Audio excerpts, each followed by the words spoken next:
Good morning! Happy Sunday! Yung Philippians chapter 4 verse 13, I can do all things through Christ who strengthens me. Napakagandang verse na i-memorize niyan. Alam nyo, maraming gamit yan pag sa pagdadaanan natin sa buhay. Pag hinaharap natin ang isang bagong gagawin, no? Isang bagong task, especially kung spiritual yan. It gives us courage, di ba? I can do all things through Christ who strengthens me. Pero kung may pinagdadaanan naman tayo, okay? May kahirapan na tayong pinagdadaanan. Yan. Isipin natin, di bale, I can do all things through Christ who strengthens me. Parang tinutulak ng Panginoon. Yan ang gamit ng verse na yan. Pero ano ba talaga ang ibig sabihin ni Paul nung sinulat niya itong verse na to sa verse 13, I can do all things through Christ who strengthens me. Yan ang pag-uusapan natin ngayon. Pero bago tayo mag-usap-usap, mag-pray muna tayo. Heavenly Father, maraming salamat sa ibinigay niyong pagkakataon na mapag-usapan namin ang inyong salita. Lord, may it enlighten us, encourage us, and Lord, itulak kami, Lord, sa action. In Jesus' name we pray. Amen. Okay, para maintindihan natin ang ibig sabihin ni Paul, basahin natin yung mga verses bago yung verse 13 para maintindihan natin yung context, no? Na verse 10, I rejoice greatly in the Lord that at last you have renewed your concern for me. Indeed, you have been concerned, but you had no opportunity to show it. I'm not saying this because I'm in need, for I have learned to be content whatever the circumstances. I know what it is to be in need, and I know what it is to have plenty. I have learned the secret of being content in any and every situation, whether well-fed or hungry, whether living in plenty or in want. I can do everything through Christ who strengthens me. Yan ang context ng verse na to. Sinusulat ni Paul ito between concern and content. He was very grateful. Natutuwa siya doon sa concern ng mga Philippians sa kanya. Okay? So, nagpapasalamat siya. Pero para maintindihan natin si Paul, okay, kailangan tindihan natin yung kanyang sinasabi kasi ang gusto niya makita ng mga Philippians, yes, thank you sa binigay ninyo, pero I want to set an example of contentment. Okay? Kinailangan ko yung tulong nyo, pero content ako talaga eh. Okay? Paano natin alam yan? Sabi ni Paul sa Acts chapter 20 verse 34, you know that these hands of mine have worked to supply my own needs and even the needs of those who were with me. Okay? Sa 1 Thessalonians 2:9, remember, brothers, our labor and toil. We work night and day that we might not be a burden to you while we proclaim the gospel of God. So, pinapakita ni Paul dito, self-sufficient siya, hindi siya umaasa sa iba. Di ba?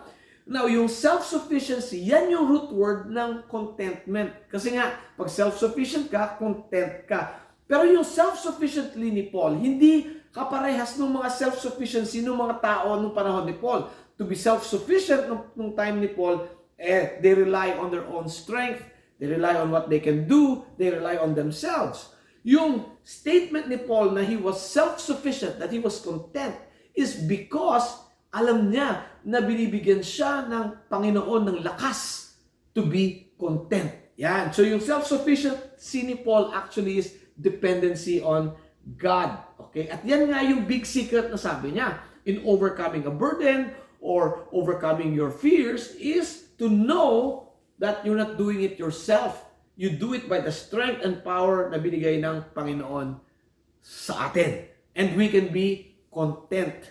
May napulot akong magandang definition ng contentment. Sabi niya, contentment is the inner peace, the assurance, and the strength to accept God's plan and provision. Okay? Contentment is the inner peace, the assurance, and strength to accept God's plan and provision.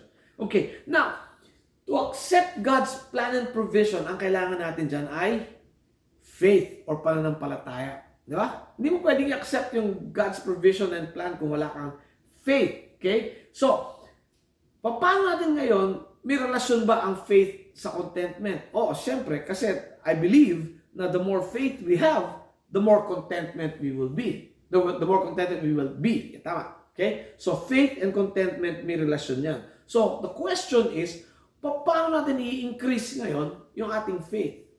Meron akong 4 na suggestion. Number 1, we immerse ourselves in God's Word. Okay? Kailangan nakababad tayo sa salita ng Diyos kasi mahirap mapalakas ang faith natin kung hindi tayo nakatingin sa salita ng Diyos. Kasi nga sa salita ng Diyos, diyan natin makikita kung sino ang Diyos.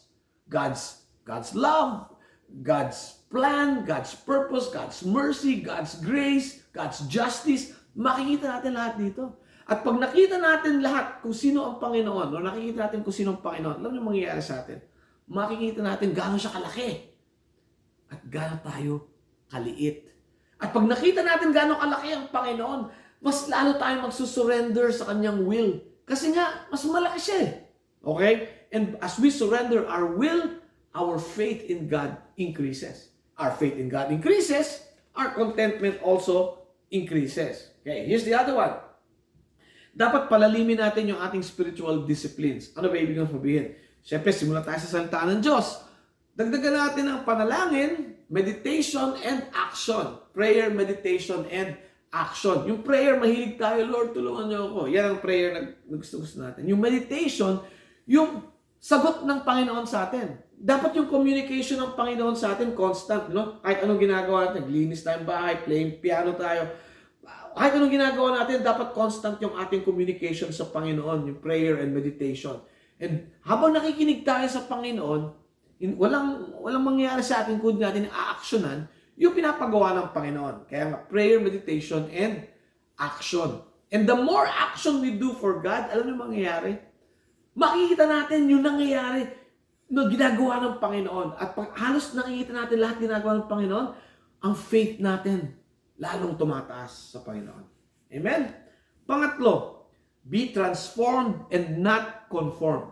Be transformed and not conformed. Ito yung isang paborito kong verse para malaman ko kung ano ba talaga ang papel ko dito sa mundo. Sa Romans 12:2. Do not be conformed any longer to the patterns of this world, but be transformed by the renewing of your mind. Okay? And this transformation only happens when we walk in the Spirit. Okay? Itong transformation itong mangyayari if we allow the Holy Spirit to lead our lives. Okay? Paano natin malalaman kung ang Holy Spirit ang nagpapatakbo ng buhay natin? Makita natin yan sa fruit of the Spirit. Gaano ba yung pagmamahal natin? Love, joy, peace, patience, kindness, goodness, gentleness, faithfulness, self-control. Yan ang fruits ng Spirit. Lumalago ba yan sa buhay natin? Diyan natin nakikita kung nagtatransform tayo or nagko-conform tayo. Mas madaling mag-conform sa mundo. Mas mahirap mag-transform. Okay. And number 4, we have to step out in faith for God. Alam nyo, napakasarap pag meron kang comfort zone. Doon ka lang, happy ka dyan. Itong ginagawa ko, happy na ako dito. Comfort zone yan. Parang comfort food. No? Pero ang gusto ng Diyos, kung gusto natin mag-increase ng faith, you step out of your comfort zone, you step out in faith for God. Okay? Ano ba gustong gawin? Ano ba pinapagawa sa atin ng Diyos ngayong araw na to? For example, ano ba ang pinapagawa ng Diyos sa inyo? Baka naman, ang gusto ng Diyos, isuko nyo na talaga yung buhay nyo kay Kristo, ating Panginoon. Do it. Step out in faith. Siguro, ang sinasabi ng Panginoon sa inyo, seryosohin pag-aaral sa salita ng Diyos. Do it. Step out in faith. Or baka naman, ang gusto ng Panginoon sa inyo, yung spiritual discipline, dagdagan, prayer, meditation, and action, and acting on God's Word. Ibig sabihin, obedience to God's Word. Do it. Step out in faith. Baka naman hinihingi ng Panginoon sa inyo, transformation. Okay? Allowing the Holy Spirit to work in your lives. Go for it. Do it. Step out of your comfort zone. And pag step out ka kasi ng comfort zone, makikita mo, by faith yung ginagawa ng Panginoon. At kung tumaas ang faith mo, tataas din ang contentment mo. Nagsisimula yan sa ating faith sa Panginoon, di ba? Our journey of faith begins when we surrender yung buhay natin kay Jesus Christ. Pag sinurrender natin buhay natin kay Jesus Christ, the Holy Spirit comes into our life. The Holy Spirit will lead our lives. We walk in the Spirit. We get transformed. As we get transformed, our faith will increase. As our faith increases, yung contentment natin mag-i-increase din sa buhay. And then we can declare, like Paul, I can do all things through Christ who strengthens me. Hallelujah. Let's pray. Heavenly Father, thank you po sa inyo binigay na pagkakataon na pag-aralan namin yung salita. May your word enlighten us, encourage us, and lead us to action. In Jesus' name we pray. Amen. Have a great week. God bless.